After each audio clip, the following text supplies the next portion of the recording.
Char. Hello mga kapabrian, this is Brian. You are watching again my vlog, and for our today's episode, panibagong content na naman po ang inyong sa aking YouTube channel. So for today's video, pag-uusapan natin ang working permit at ang job offer. So ayan ating pag-uusapan ngayong araw. But before anything else, if you haven't yet subscribed and if you are new to this channel, please help me to reach 4,000 subscribers. Maraming salamat po ulit sa lahat ng mga kababayan natin na hindi po nakakalimot. Kung makapunta naman kayo dito kaagad ay hindi kayo nakakalimot sa akin. Ayan, sa lahat po ng mga nagbe-message, again, pasensya na po, okay, kung hindi ako makareply agad-agad. And sa lahat po ng aspiring applicants na hindi po nag-i-skip ng ads, ayan, sa mga bago sa aking YouTube channel, welcome po sa ating channel, guys. So, ang pag-uusapan natin ay tungkol sa mga napapanahong mga dokumento na maaaring nyo ma-encounter, and for sure may encounter naman ninyo talaga ang mga documents na ito. So, yan ang ating pag-uusapan for today. So, let's start. Pero bago po lahat, ayan, pag-uusapan muna natin ang police clearance. So, ito po ang police clearance from Qatar. Ayan, kita nyo ba? So, ano ba raw yung mga ini-include sa mga stamping sa police clearance? Bago natin pag-usapan yung job offer at saka yung working permit. Kahit nasa ang bansa kayo, guys, kahit nasa Pilipinas kayo o nasa anumang parte ng mundo, ayan, kukuha po kayo, dapat bago kayo mag-apply, make sure na nakakuha kayo ng police clearance. Kung sa Pilipinas ay NBI. Ngayon, if nasa abroad kayo, police clearance ng bansa nasaan kayo, kung wala kayong NBI, kailangan nyo po siya ipa-stamp sa MOFA, Ministry of Foreign Affairs yata yung meaning ko. Nakalimutan ko na. And also, ang pangalawa, itong dalawang stamping na importante, from MOFA and stamp po ng embassy. Ngayon, paano raw po kung walang embassy ng Croatia doon sa bansa na roon kayo? Ngayon, kailangan nyo ang power ni Google. Okay, mag-search po tayo sa internet ng VFS kung nasa bansa kayo. Diyan nyo po malalaman sila yung pwede mag-assist sa inyo ng mga stamping para mapatatakan yung mga dokumento ninyo sa embassy ng Croatia. So, ayun. VFS po ha. And then, kapag naman nasa Pilipinas po kayo, make sure na ready po ang inyong NBI with a apostille. Yan lang. Wala nang iba. Kasi sa Pilipinas tayo magagaling and may mga ahensya tayo sa Pilipinas na mag-aasikaso ng ating mga documents. So, yun lang. Paano raw ba kung walang NBI pero may police clearance ng bansa? Okay lang yun. Paano kung walang police clearance pero may NBI? As long as valid documents po, walang problema. Ang mahalaga ay may stamping. Okay? Huwag niyo kakalimutan ng stamping. Kasi napaka-importante po. Yan ang number 1 po na hihingi ng mga agency sa inyo kapag natanggap kayo after the interview. So ngayon guys, ang pag-uusapan natin ay ang working permit at ang job offer. So short vlog lang naman to. Ano yung makikita niyo sa working permit? So ito yung working permit ko guys from my second employer dito sa Croatia. Paano ba malalaman kung legit ang working permit? Ayan. So ito kasi guys ay kayang-kaya itong gayahin. Kayang-kaya itong ulitin, kayang-kaya itong kopyahin, kayang-kaya talaga. Malalaman nyo lang talaga kung legit ang working permit ninyo kapag nag-apply na kayo ng visa sa embassy or sa VFS. Kasi malalaman nila dyan kung talaga bang may employer na naghihintay sa inyo dito. So make sure po talaga, make sure kung mag-i-invest kayo ng pera sa mga agent, ayan, make sure na legit. Kasi napakarami po manloloko ngayon. And hindi ganun daling kitain yung ipangbabayad po natin sa mga agent na to, sa mga agency na yan. So make sure talaga na legit ang agency, or kung may agent man, I hope na related siya sa anumang agency na legit para ma-process ang inyong working permit. Ito po ay i-request ni employer ninyo dito sa Croatia. Kapag hiningin sa iyo ni agency yung mga police clearance, school credentials, ayan, passport copy, ayan, i-request po ngayon ni employer nyo ang working permit sa police kung saan kayo ma-assign. So, nakarasaad dito sa police clearance, sa working permit, yung petsa kung hanggang kailan kayo mag-work sa kanila. So, sa paglabas ng working permit, malalaman nyo kaagad kung kayo ba ay seasonal or yearly worker. So, malalaman nyo yan. Pangalawa, once na nag-release po ang working permit guys, hanggat maaari, as much as possible, mag-apply na po kagad tayo ng visa. Kasi napakatagal po ng releasing din ng visa. Hindi mahirap tansyain kung kailan lalabas ang mga visa at working permit. Kasi nga po, napakarami ng aplikante ang nag-a-apply papunta rito. Ngayon, paano daw, like for example, lumabas ang working permit, tapos next month mag-a-apply ng visa, ay dapat napapayagan po kayo ng employer, ng agency. Agad-agad yan, as much as possible, same week pagkalabas ng working permit, mag-a-apply na kayo ng visa. Kasi guys, bibihira na lang lumabas ang working permit ng mabilis. Tapos, patagalin pa natin sa pag-a-apply ng visa. Ang paglabas ng visa ay matagal din. Lalo na kapag VFS. Alam niyo yan, sa mga bago dating dito o sa mga naghihintay ng ilang buwan na. At tagal, di ba? So, wag nating patagalin pa ng isang buwan or ilang week pa bago tayo mag-apply ng visa. And I'm always reminding naman you guys na kapag mag-a-apply po kayo sa Croatia, lalo na kapag sa Middle East kayo, sa abroad, kailangan talaga naka-ready ang pera. Pera talaga ang kailangan para ma-process agad-agad. Kasi wala sa pera talaga. Sa pera iikot ang working permit natin para mabilis tayo makaalis. So ako naman kasi, nung pumunta ako dito, mabilis lang talaga siya. Hindi pa Schengen si Croatia noon. And mababa talaga yung placement fee ko. So, I'm so lucky lang talaga na nakarating ako before mag-Schengen si Croatia. Kasi, grabe, ang mamahal na ng mga singil ng mga agency. Hindi ko rin alam kung bakit, pero ganun talaga. One thing na for sure ay dahil nag-Schengen si Croatia. So, wala na akong gagawa doon. Wala na akong power doon. Naka-include din po sa working permit ang pangalan ng employer ninyo, yung OIB, pati yung OIB ata ng employer, yeah. And ayan, yung mga kinumber doon sa Naglabu, ayan. Tapos, yung address ng yung employer. So, isang page lang po ang working permit, guys. Magtaka kayo kapag sinabihan kayo ng agency na ipinaprocess na po ang working permit ninyo pero hindi kayo hiningian ng police clearance. Magtaka kayo doon. Medyo red flag yon. Kailangan po talaga ay may police clearance, guys, ha? May mga nag-message sa akin, hindi daw sila hiningian ng police clearance. Pagkabayad na nila ng placement fee, waiting na lang daw sa working permit para ma-release. Hindi. Kailangan ng police clearance stamping, guys. Sinasabi ko sa inyo, mag-iingat kayo sa mga manloloko. So, ang sagot natin guys, itong JO ay yung job offer na tinatawag nila. So, ang working permit kasi guys, ito yung para magsisilbing contract ninyo para makapag-apply kayo ng visa.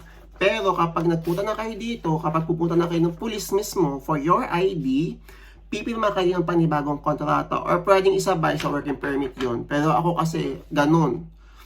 Kahit ito pangalawang employer ko, nauna lang yung working permit. Tapos, nung pumunta na ako sa police, bagong contract na naman. So, mayroon pa daw po mga possibility na iba yung offer. Pagdating dito ay mababago. Yes po, may possibility po na mabago. Pero, hindi siya bababa. Kaya mag-alala. Pwedeng tumaas, pero pwedeng same. Depende yon. Kasi, hindi ko rin alam kung bakit. Pero, be thankful na lang na nag-increase, diba? Wala pa tayong isang buwan. Kakarating lang natin, ma-increase agad tayo. So, nakasaad sa employment letter, guys. Employment offer, sorry, kung kailan kayo ma-hire. And then, yung pirma ng agency, at yung agreement. So, may agreement po tayo sa agency, bukod pa doon sa contract na pipirmahan natin sa employer. So, para saan ba yung agreement? Okay, sa in-agency agreement po guys, diyan nakasaad kung ano yung mga pwede nyo, yung mga responsibility ninyo as their person na nag-work kayo under the agency. So, like for example, gusto nyo nang umalis na hindi tapos yung contract. So, basahin nyo po na mabuti doon sa agreement ninyo kung may charge, kung mayroon kayong babayaran na fine kapag hindi nyo natapos yung contract. Now, paano kung walang pambayad?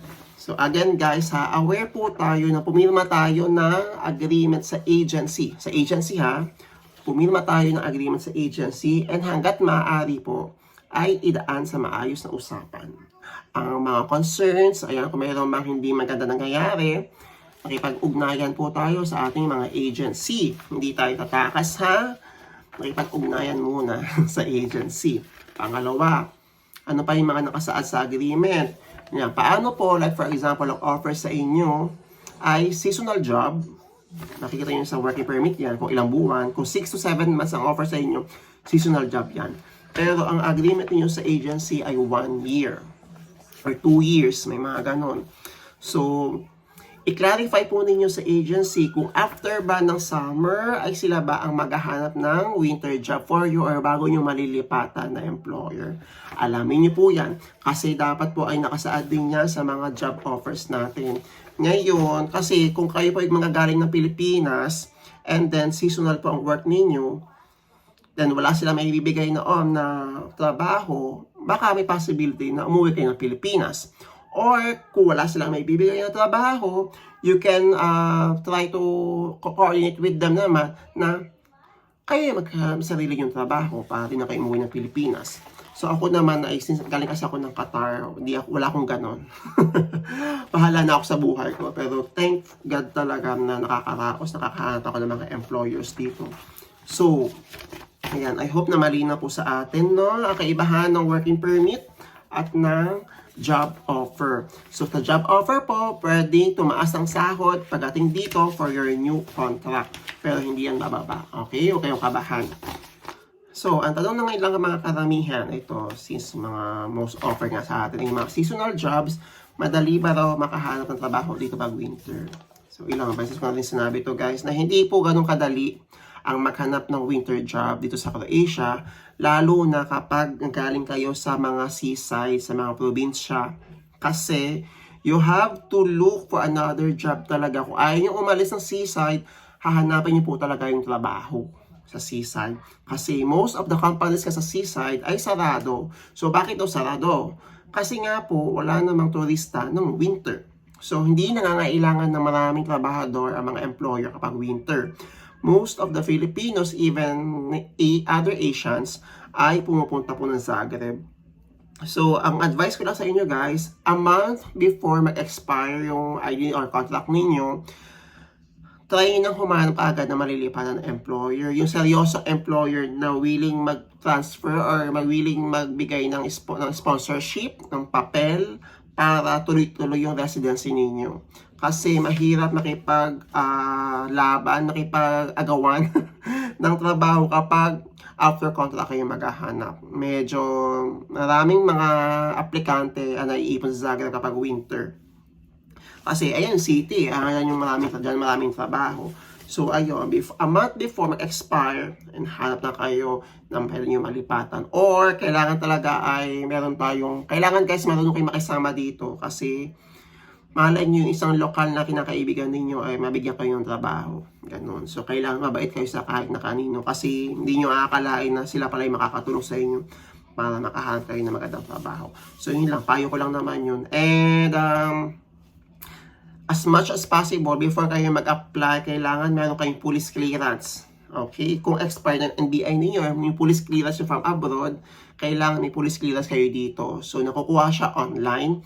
May vlog ako dyan. So, ayun. I-try kong i-copy yung link para in case na kukuha kayo ng police clearance online, mabilis lang. Siguro 2 minutes o 5 minutes lang, may police clearance ka na kagad. Also, ayan, ang dami rin nagtatanong sa akin, ano ba daw yung mga in-demand na trabaho dito sa Croatia? Okay, napakarami po in-demand na trabaho dito guys, napakarami. Especially sa mga hospitality industry po. Ayan, meron tayo cleaners, housekeeping, room attendant, meron tayong waiter, waitress, cook, assistant cook, chefs, ayan, meron tayong factory jobs, ayan, meron tayong barista, barman, meron tayong maintenance, may mga ganyan. May mga construction, may mga welders. Napakarami po. So, you can search lalo sa mga sa Pilipinas. You can search legit agencies on www.workabroad.com.ph or dmw.gov.ph. So, for the Philippines lang to ha guys. Kasi, hindi ko, although wala, legit naman yung mga agency ko sa Middle East, pero as much as possible, yung mga galing sa Pilipinas. Kasi maraming mga naloloko, mga galing ng Pilipinas, direct hire daw, tapos walang agency. Guys, ha? Pag galing po kayo ng Pilipinas, kailangan po ng agency. Huwag kayong bigla-bigla direct hiring kayo galing kayo ng Pilipinas. Not unless ready sila kumuha ng mga OEC, yung mga ganyan. Ready silang ganun. Pero kung walang ganun, guys, again, kailangan po ng agency. Huwag kayong papayag na wala kayong agency or ka-tie up agency yung employer nyo sa Croatia dito, dyan sa Pilipinas. Kasi hindi kayo makakaalis. Kailangan talaga ng agency sa Pilipinas. So, yan lang. Short vlog lang naman to. In-emphasize ko lang ulit since maraming mga nagtatanong. Ano ba daw yung nalilito sila sa kung yung ba daw job offer, ayun daw yung working permit. So, hindi po. Magkaiba yung dalawa. Ito ay galing mismo sa Croatia. Ito ay galing sa agency or sa employer. So, sa police to magkagaling ang working permit. As ang job offer, ano lang yan. Para lang magkaroon kayo ng idea sa magiging trabaho niyo. So, ayun. I hope na nalinawan kayo kahit pa paano. And actually, may vlog na naman ako nito about dito sa content na to before pa. Pero, since mahal ko kayo, inulit natin. So, thank you so much for watching. If you have any more questions or suggestions na gusto niyo pong gawin kong content, just comment down below nyo lang. And please don't skip ads, guys, and help me to reach 4,000 subscribers. Maraming salamat po sa lahat ng mga kababayan na patuloy yung sumusuporta sa ating YouTube channel. And I hope na makita-kita po tayo dito. And I hope na hindi kayo makalimot.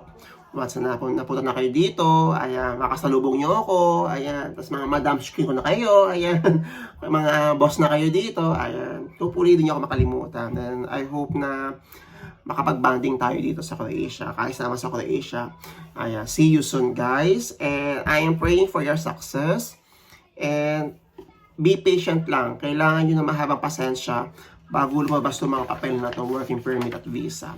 So, yun lang. Sa mga nasa Pilipinas, ayan, if you are hired for pooling, so, most probably next year pa yan. So, i-cherish nyo na yung mga moments na nasa Pilipinas kayo with your family. So, ayun. And pasalubong na din kung meron, char.